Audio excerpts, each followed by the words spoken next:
Your soul is your guru.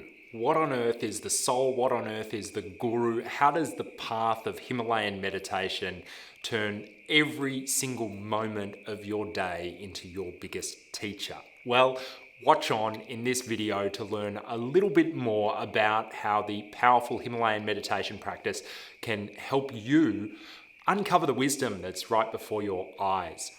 Hey, I'm David. I'm a sniper turned meditator, also the founder and director of Kailash Ashram, a traditional meditation and yoga retreat here in the Outback in Australia. This video is taken from our weekly discourse series where we share live to our community and then sit for a beautiful meditation. Oh, and bonus karma points if you smash that lovingly press that subscribe button. As I alluded to, the Himalayan meditation practice is the core practice of our meditation and yoga retreat. It's what I personally practice every single day and what we've shared with thousands of people now. That practice is different to all other meditations in that the single focus, if there is even a focus, is your connection to your soul. It isn't about stilling the mind. It isn't about recitation of anything mentally. It is purely to bring forward an encounter with your inner soul. If you are new to the practice, if you're unfamiliar with Himalayan meditation, check out the link in the description. There's an introductory meditation program that we've put together. Otherwise, feel free to learn a little bit more about how this meditation changes not just your mind and your relationship to your soul, but really uncovers the wisdom that's right before your eyes. Om Guru Brahma Guru Vishnu Guru Devo Maheshwaraha Guru Sakshat Para Brahma Tasmai Shri Guruve Namaha Tasmai Shri Guruve Namaha Tasmai Shri Guruve Namaha. Tonight, what are we chatting about? Looking in the obvious place. That's the theme of tonight.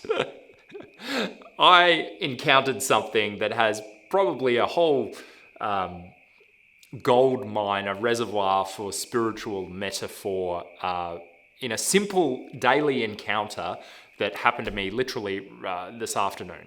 And why do I share this? Why do I share about a simple daily encounter of something that happened in my life? Well, insofar as I've been able to understand and experience the Himalayan meditation practice, it very much is about looking towards the small happenings in one's life for the answers to the larger problems that might be going on in your mind or in your heart or in the soul.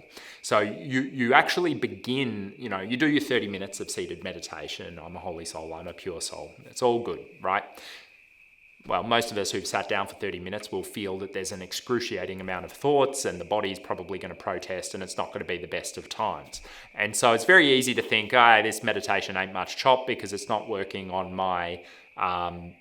it's not making my mind be immediately quiet. Well, the whole gist of making your soul your guru is so that outside of that 30 minutes of meditation, there's a little bit of a spark, an element that comes alive that starts teaching you out of the most silly little circumstances. Now remember, hidden inside the microcosm is the macrocosm, and hidden inside the macrocosm is the microcosm.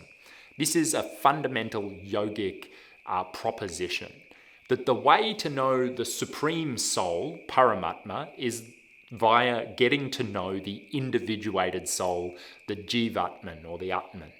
And so just like the sun orbits, or the Earth orbits the sun. Well, the sun orbits a big black hole. And inside of our cells, each cell has a nucleus in that cell, and there's a bunch of stuff going around. And inside each one of those molecules are atoms. And inside the atom is a nucleus, again, with stuff floating around on the edge, okay? So this dance happens on multiple scales. And bringing ourselves into alignment with how reality lays itself out on all of these different dimensions, translates to an inner feeling of living a life of peace and purpose, and just like, oh man, I'm really vibing. I'm going with the flow. I'm vibing, vibrating literally with how this cosmos works. So yoga being that applied art and science that brings you into that alignment, Himalayan meditation is a core yogic practice. Now, simply by letting go of the mind and body for 30 minutes, what is awakened is that soul principle, the soul element, the guru tattva that's inside, the guru element within. And then that guru element is like the little angel on your shoulder, hopefully not like the little devil over on one of the shoulders, that follows you around, guiding you to extract out of the most minuscule circumstance very profound meaning. So, that's a long intro. What actually happened to me today was, for some reason, I recalled taking the key to the yurt and putting it in my pocket. Why? Because I saw in a silly movie the other day, someone with one of those big prison-style key rings, it was like a big, piece of steel, like this big with like 1 million keys on it. And I thought, the ashram really should have all of its keys on one big key ring, instead of me leaving the key in the lock outside of the yurt, just practically asking for something bad to happen. So there I was, fascinated with this kind of Hollywood-esque prop of like a big set of keys. And so I thought, yeah, we need a big key ring for the ashram, so that we take our security seriously, like they do in a prison. And then I thought that I'd put that key in my pocket to take it back over to the office and go about building my key ring. But as what happens with a lot of my really, really good ideas, by the time I got back to the office after meditating in the yurt, I had completely forgotten about this Hollywood vision of the key, and just didn't think about it for 2 days, or for a day, I think. Yes, I had it yesterday. I had this vision yesterday, and then today I didn't even think about it. I didn't write it down. I didn't action it. I didn't think twice about it. It was just a half-baked little thought.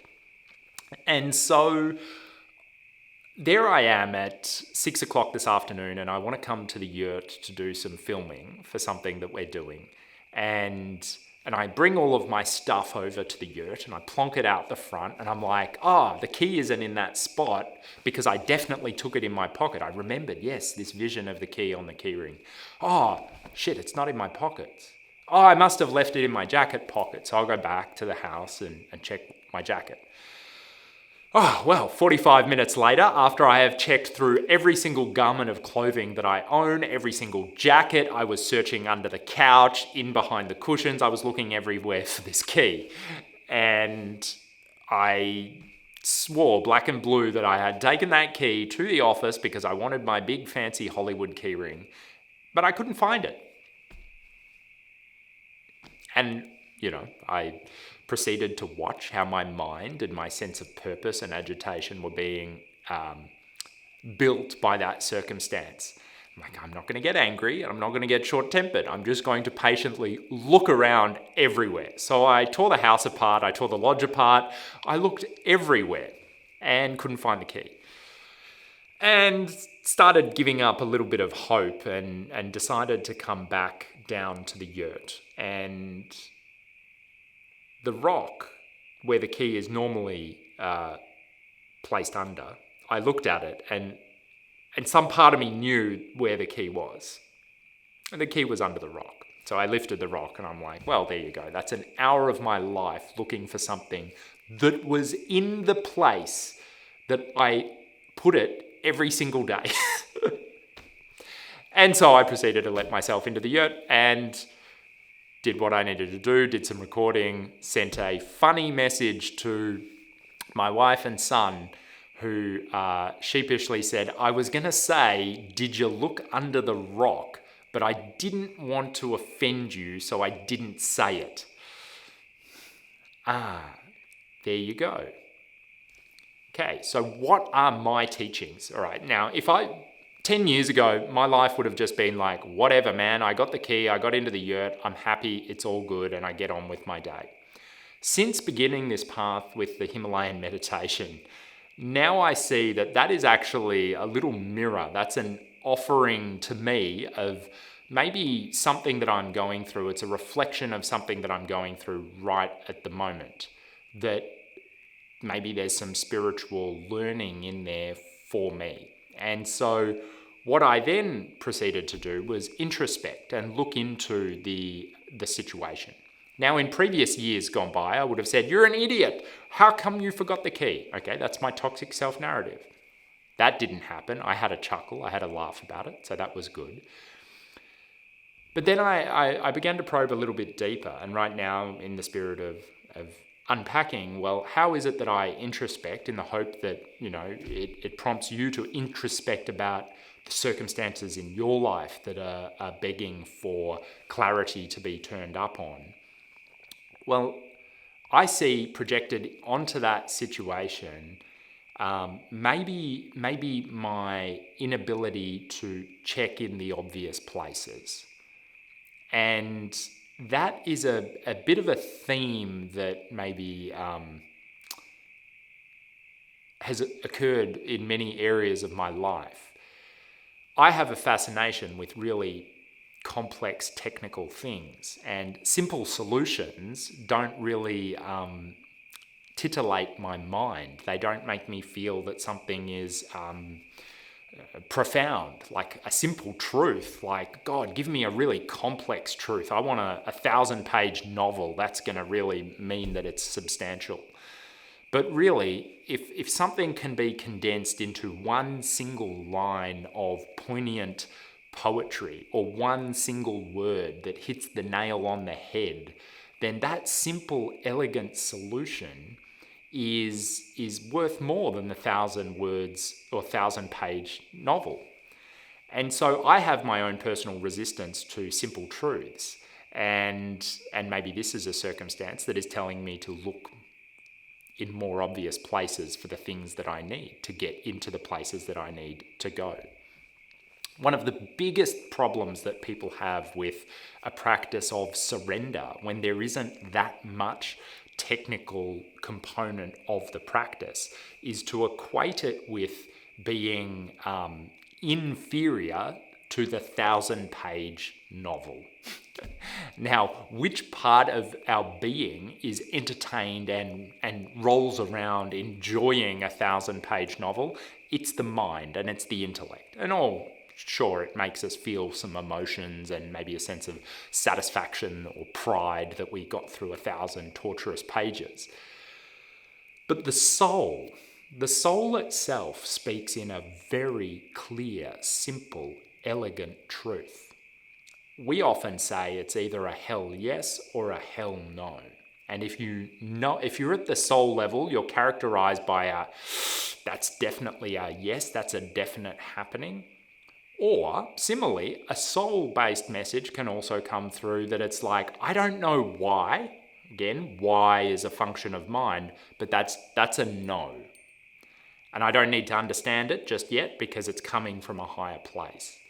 And so this is how the soul simply gives you, or the soul hijacks a very innocuous situation like losing your keys. And the soul goes, no, this isn't just a key that's been lost. This is a teaching for you. Can you see something more in it? Don't bash yourself up. Don't let yourself get off scot-free. Find that middle path of extracting the wisdom that you need to hear. Not what anyone else needs to hear. I mean, maybe my wisdom is a little bit entertaining, or maybe it's batshit boring. I'm certainly getting something from it, i.e. reflecting upon it. Now, if I were to then go back and analyze the next layer of what this little anecdote could mean for me and the ashram, that key is the thing that opens the door to the yurt. And the yurt is the crown, the place of transcendence inside of the ashram. And we are in a really interesting phase of rebirth of the ashram. And so the ashram, we're exploring ways at the moment for us to open outside of the retreats. And that's a really exciting proposition for Rajni and I. I mean, for the last 12 months, we've been deliberately focusing just on retreats for a few different reasons. Now, one of the real key reasons, and maybe again some real, some vulnerable sharing on my behalf and honesty about what it takes to run an ashram in the West in modern times, is that when we first started as an ashram, we were 100% donation based, and we didn't really have a booking system, and we just let people come whenever they want, and if they didn't want to come, then they didn't come. And not only did people not come in large numbers, they would say they were going to come and then at the last minute would pull out. So this push in the last 12 months to really step into retreats has been to make sure that the space, the ashram, can stay open. So we were very highly connected at our crown, this big, beautiful, soulful reality that we were going up, right? We had our higher connection sorted. But what was lacking was an honest reflection of, well, what does it actually take to operate in today's day and age? Well, you've got a root chakra. You need to have stability, structure, and resources present. We've got a navel chakra, a manipura chakra. We've got an individuated ego. Individuals, as well as the ashram itself, has an identity that it needs to form. The soul of the ashram is beyond identity. It's one with God. But we're not just at the soul level. We're also at the root chakra level. We're also at the sacral chakra. We're also at the manipura, the heart, the throat, and the mind. And all of these dimensions of the ashram, as well as all of those individual elements, need to be brought fully alive. Remember, I started this talk this evening about talking about the macro-micro relationship, soul and God, the enormous being contained in the infinitesimal and the minute being hidden inside of the gigantic. Well, so too, each body has chakras. Each space, each business has chakras. Each city has chakras. Each country has chakras. Each company has chakra. Well, what does it mean to have a chakra? I'm not talking about like a pretty little diagram. I'm talking about an animating spirit or principle. So you can think about that. Each company has what? Like a vision statement. That's the higher, or vision might be, vision is up here at the third eye. So a company, an individual might have a vision. An ashram might have a vision. There also might be a higher calling to an organisation. There might be a beating heart of the organisation, which is the delivery of service to other people.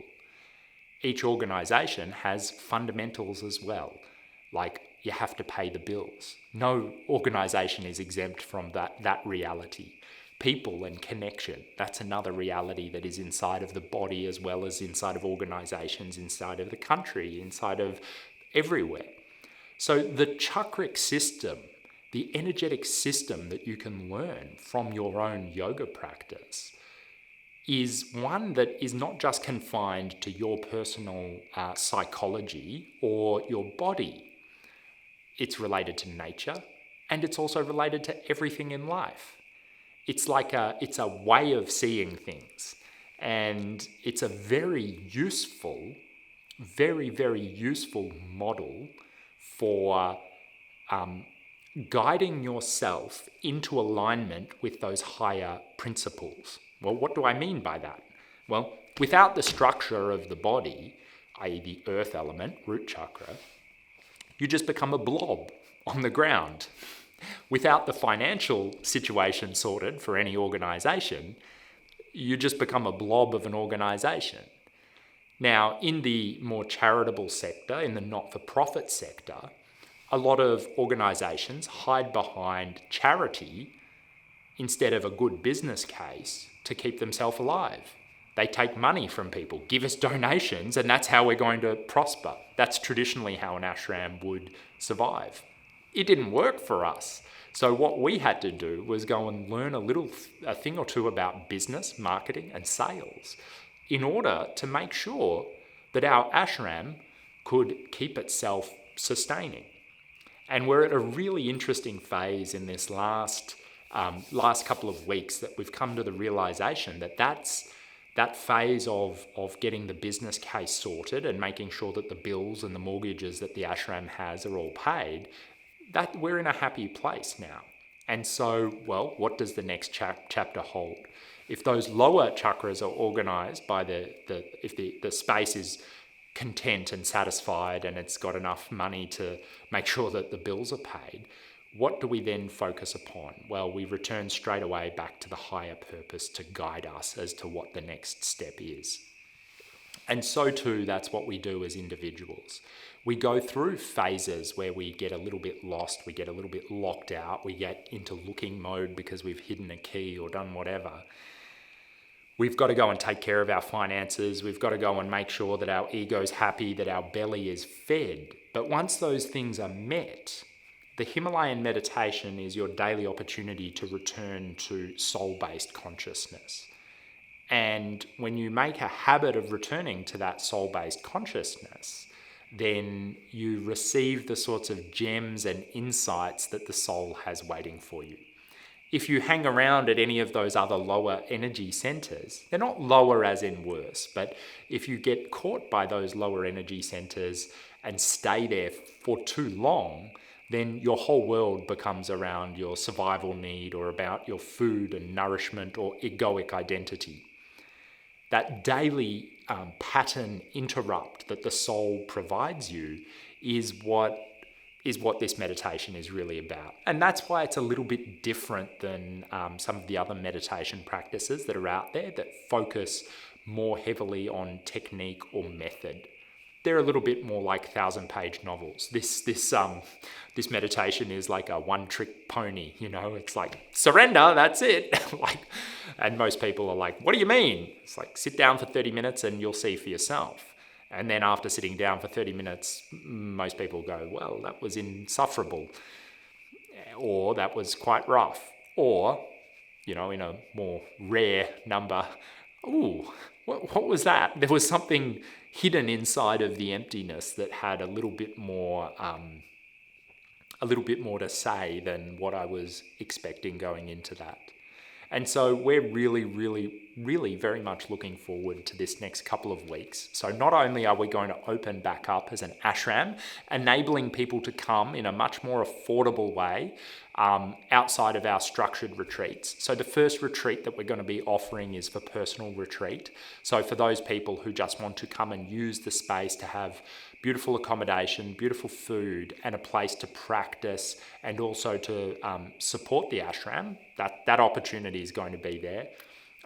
We're also excited to announce that we will be opening up for volunteer-based stays again. So for people who want to come and volunteer their time for 2-week increments, supporting the activities of the ashram and generally engaging in the practices that we share and spending time out here, that option will be there as well. So these are works in progress at the moment. We're hoping that in the next weeks or couple of weeks that we'll be developing these and releasing them online so that those people who don't necessarily have the means or the capacity to afford one of the bigger retreat experiences will be able to still come and enjoy the facilities and connect to what we're doing out here. So if any of those options are things that are resonant with you and that you feel called to partake in, it would obviously be a joy to welcome you out here. I still I'm sure there's still more in the lost key or the key that was hiding in plain sight perhaps that I haven't unpacked yet, but I'll digest this little episode and see what it is that wasn't the key to the house that I misplaced. It was the key to the yurt. And so if there's one key that's really kind of the important key, it should be that key to the soul. What is that key to the soul for you? For me, it's the emptiness in mind that is brought about by the meditative activity. And that's something that can be practiced not just during a seated kind of, like meditation thing. It's a quality that begins to emerge in wakeful consciousness from moment to moment. And that should never be discounted. But it also shouldn't be an excuse not to get your bum down and sit on a cushion for 30 minutes, because that sort of surrender is a real, that keeps you honest, keeps me honest, that's for sure.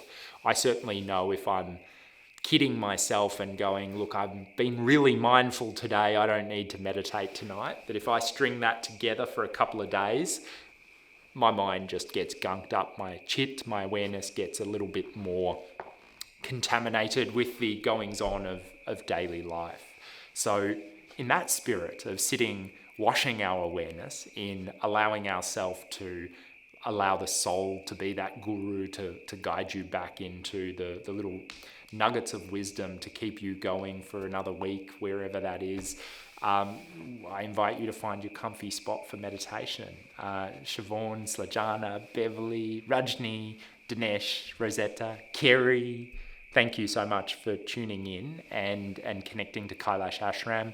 I hope some of you who've been out here are excited by the future prospects of coming back out and having a pretty chill kind of experience, especially you, Dinesh. It will be great to see you back out here, and it'll be a great opportunity for you to bring your friend as well. So, and for those yet to journey out here as well, it's going to be a real joy to expand and grow now that we've got our belly a little bit more nourished. If you'd like to continue hearing more of our unique take on life, the Kailash wisdom, the Himalayan meditation path, check out this playlist that I've put together for you.